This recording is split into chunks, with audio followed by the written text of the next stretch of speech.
서양이 동양에게 삶을 묻다. 웨인 다이어의 노자일기. 생각을 바꾸라. 삶을 바꾸라. 해제. 나는 왜 도덕경을 읽게 되었을까? 구본형. 우리는 꿈으로 만들어졌다. 그 외에 다른 무엇으로도 만들어질 수 없다. 그러므로 미래를 보려는 자는 늘 꿈을 꿔야 한다. 꿈은 멋진 것이다. 딱 한 가지만 빼놓고 그렇다. 한 가지 치명적인 약점. 그것은 불확실하다는 것이다. 꿈은 언제나 몽상과 개꿈에 그칠지 모르는 위험을 안고 있다. 인간은 그래서 미래를 보는 안목을 키우려 애쓴다. 미래학자들은 트렌드라는 물결 위에서 미래를 보려 한다. 그 물결 위에 꿈을 실어 모호함을 줄여보려 한다. 사방팔방으로 뻗어가는 햇살 같은 트렌드들을 모두 이해한다는 것은 가능한 것이 아니다. 그러나 그 중에서 가장 큰 메가 트렌드 몇 개는 기억해둘 필요가 있다. 메가 트렌드는 보통 30에서 50년 정도의 반감기를 가지고 있다. 그것은 아주 널리 퍼져 있어 우리 삶의 모든 영역에 영향을 미치고 있다. 그리고 메가 트렌드는 글로벌하다. 세계 어디서든 감지된다.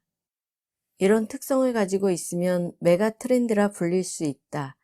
종종 사람들은 메가 트렌드에 대하여 그건 예전에도 들었던 거야. 새로울 게 없어. 눈이 번쩍 뜨일 새로운 걸 내놔봐 라고 말할지도 모른다. 위험한 생각이다. 메가 트렌드의 힘은 새로움에 있는 것이 아니라 생활에 끼치는 영향력의 깊이와 넓이에 있다. 따라서 그동안 잘 알려져 있고 오랫동안 영향을 미치고 있는 것들에 주목해야 한다. 가장 영향력이 강한 몇 가지의 메가 트렌드 중 첫 번째 물결은 고령화이다. 그것은 이미 모든 선진국에서 감지되고 있다. 우리 역시 예외가 아니다. 노화는 갑자기 찾아와 사람들을 뒤흔들어 놓는다. 개인만 늙은 것이 아니라 인류 전체가 늙어가고 있다. 철학자이며 민속학자인 클로드 레비스트로스는 인구 통계학적인 제한과 비교하면 공산권 붕괴 따위는 아무것도 아니다 라고 말한다. 경제 전문가들은 대체로 2020년을 전후하여 선진국에서 벌어지는 인구 전쟁에서 노인들이 유리한 지위를 차지하기 시작할 것으로 전망한다. 다수가 되기 시작한 것이다. 일본은 이미 2006년에 65세 이상 노인이 인구의 20%를 넘어서는 초고령 사회로 진입했다. 그리고 유럽의 대부분이 2020년을 전후하여 초고령 사회로 진입하게 될 전망이다.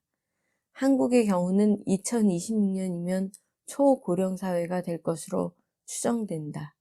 두 번째 중요한 메가 트렌드는 여성이다. 여성은 점점 더 똑똑해지고 있다. 100년 전 여성들에게 교육은 주어지지 않았다. 그러나 지금은 세계 도처에서 여학생들의 수가 남학생의 수를 넘어서기 시작했으며 남학생들의 성적을 뛰어넘기 시작했다.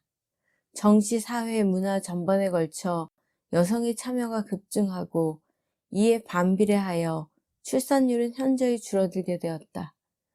맞벌이 부부 중에서 아내가 돈을 더 많이 경우에는 남편이 집에서 가사일을 하는 경우가 늘고 있다. 런던의 경우 벌이가 아내에게 미치지 못하는 남편의 40%는 집에서 가사일을 하고 있다. 남성이 돈을 벌고 여성이 가사일을 전담하는 모습은 사라져간다. 당연히 결혼 생활의 그림도 달라졌다. 아이를 낳아 기르는 재생산 모델에서 서로에 대한 독립성이 존중되는 일종의 이중 공동체 모델로 바뀌어가고 있는 것이다. 즉, 남편과 아내는 서로 다른 직장 동료, 친구들과 자신이 번 봉급으로 독립된 세계를 가진 상태에서 결혼 생활을 병행해 간다. 경제력의 확보를 통해 여성은 구매 결정의 80%를 차지하는 의사결정권자가 되었다. 여성을 겨냥하지 않고 비즈니스를 하기 어렵다는 뜻이다. 디자인이 중요해지고 컬러가 구매 포인트가 되고 아름다움이 가격 결정력을 가지게 되었다. 야망이 아니라 도덕이 중요해졌으며 기능이 중요한 것이 아니라 감성적 하이터치 서비스가 중요해졌다. 세 번째 중요한 메가 트렌드는 로하스다. 로하스는 소비 측면에서 개인의 건강과 사회의 지속 가능성, 환경 및 새로운 가치를 중요시하는 라이프 스타일을 의미한다. 에코라는 단어는 이제 모든 상품과 서비스가 가장 선호하는 접두사가 되었다. 먹거리에 에코가 붙는 것은 당연한 프리미엄을 의미한다.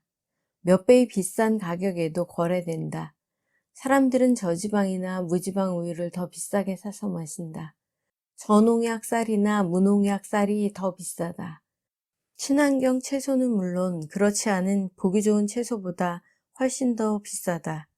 캄보디아의 작고 예쁜 시엠림 공항에서는 캄보디아의 앙코르와트 여행을 친환경 에코트립이라고 선전한다. 개발되지 않은 불평과 초라함은 벌레 먹은 채소처럼 자연스러운 건강함을 상징한다. 에코 서비스는 푸른 빛을 띠고 일상의 모든 구석구석을 파고든다. 요가는 가장 인기 있는 건강법이 되었고, 자전거를 타고 거리와 산을 누비는 것은 훌륭한 스포츠가 되었다. 모든 지자체는 자연과 하나가 된 공간을 만날 수 있다며 자신의 고장으로 찾아오라고 설득한다. 에너지 업계와 자동차 업계는 친환경 신에너지를 개발해내는데 총력을 기울이고 있다. 우리 시대 가장 대중적인 단어는 에코가 되었다. 정책적으로 기후변화 대책과 환경 보존에 엄청난 예산이 투입될 것이다. 노자의 도덕경, 이 오래된 책은 신기하게도 메가 트렌드의 세 개를 다 갖추고 있다. 가장 오래된 것이 가장 최신의 것이 되었다. 도덕경의 저자가 누구인가? 늙은이, 노인, 즉 노자다. 인생을 살아본 자의 달통한 삶의 지혜로 가득하다. 애쓰지 마라. 결국 내 운명대로 살게 될 것이다. 운명이 이끄는 대로 사라지는 대로 살라. 이 위로와 진무는 경쟁력을 외치며 자기 개발로 전전긍긍하는 바쁜 직장인의 넥타이를 자유로운 늙은 손길로 풀어준다. 어느 시대나 모든 나라가 역사의 발전 단계를 거치는 동안 여성의 땀과 피와 헌신에 비치지 않은 때가 없었지만 여성은 늘 약자였다. 도덕경은 고전 중에서 가장 여성적인 책이다. 모든 것의 근원인 여성성, 그 어두운 과거, 그곳이 인류의 발상지인 것이다. 이 세상에서 가장 자연 친화적인 책을 들라 하면 당연히 도덕경이다. 사회에서 가지가지의 사연으로 다친 모든 이들을 품어주는 곳이 자연이다. 자연은 우리의 죽음을 받아줌으로써 삶을 완성하게 하는 귀소인 것이다. 신기한 일이다. 어찌하여 가장 오래된 것 중에 하나가 이미 우리의 미래에 가 있단 말인가. 나는 카를 구스타프 융의 다음과 같은 말을 기억하고 있다. 꿈은 영혼의 가장 깊고 비밀스러운 곳에 숨어있는 작은 문이며 이 문은 우주의 밤을 향해 열려 있다. 그 밤은 자아의식이 생겨나기 오래전부터 푸시케로 존재했다. 그것은 모든 것이 하나가 된 깊은 곳으로부터 생겨나며 너무도 유치하고 기괴하고 비도덕적이지만 꽃처럼 피어나는 그 솔직함과 진실함 앞에 우리는 기만에 찬 우리 삶에 대하여 얼굴을 붉히게 되는 것이다. 도덕경은 이미 오래전부터 존재한 인류의 푸시케였던 것이다. 우리는 우주적 존재들이다. 가장 깊은 곳에서 한 방울의 바닷물 안에 모든 바다가 들어있듯 한 개인은 인류의 보편성을 공유한다. 인류의 집단 무의식은 다양한 개인을 싣고 스스로의 길을 간다. 우리의 미래 역시 그 길 위에 있다. 한 서양인이 마치 한 마리의 영특한 생쥐처럼 커다랗고 맛있는 치즈 앞에서 코를 콩콩거리고 있다. 이거 대단한데? 엄청난 밥인데? 라고 경탄하면서 말이다. 저자가 바로 그 생쥐다. 그는 경도되었다. 그리고 어느 날 자신에게 선물을 하나 주기로 결심했다. 그리하여 도덕경을 읽고 그 나름의 깊이로 주애를 해보기로 한 것이다. 그것이 바로 이 책이다. 나는 이것을 한 서양인이 본 동양이라 생각한다.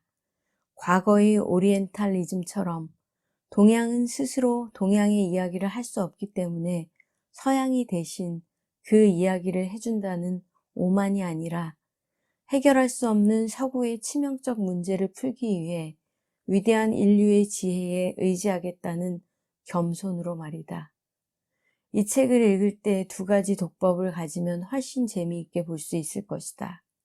하나는 구렁이 담 넘어가듯 언어의 한계를 교묘히 벗어나는 동안 늘 이러지도 저러지도 못한 채 마음으로 다가가려 한 우리와 달리 한 서양인은 그들의 전통적 배움의 양식에 따라 어떻게 그 모호함을 견뎌가는지 유심히 살펴보는 것이다. 그들은 어떻게 해서든지 모호함을 줄여보려는 경향이 있다. 종종 불명료한 것을 명료하게 보기 위한 노력이 빚어내는 상당한 왜곡과 무리가 없지 않지만 말이다. 바로 여기서 두 번째 독법이 나온다. 이 서양인의 해석이 이렇다면 나의 해석은 무엇일까라고 질문을 하는 것이다. 이것이 위대한 독법이다. 남의 글을 따라가되 자신의 견지를 갖추어 되묻는 것이야말로 진실로 잘 배우는 방법이다. 전통적인 도덕경의 해석에 갇히지 말고 이 서양인처럼 스스로 자신만의 도덕경 주애를 해보는 것이다. 전통으로부터 나를 풀어주고 기존의 해석으로부터 벗어나 자신의 견해를 갖는 것이야말로 멋진 자유의 연습이 아닐 수 없다. 심장을 빼내 한 여인에게 주는 것이 사랑이다. 마음을 끄집어내어 인생에게 바치는 것이 삶이다. 사랑에서 멀어지면 삶에서도 멀어지는 것이고 마음이 본질을 떠나 돈과 명예에 매이면 한 번도 해보고 싶은 일을 하지 못한 채 헛산 것이다. 가지가지의 일로 몸과 영혼이 추울 때 할아버지 옆에서 불을 쬐며 장작이 타오르는 것을 보라. 자신을 죽여 태움으로써 나를 돕는 것이니 내 삶이 하루인들 어떤 우주적 존재의 호의와 도움 없이 살다 갈 수 있을까?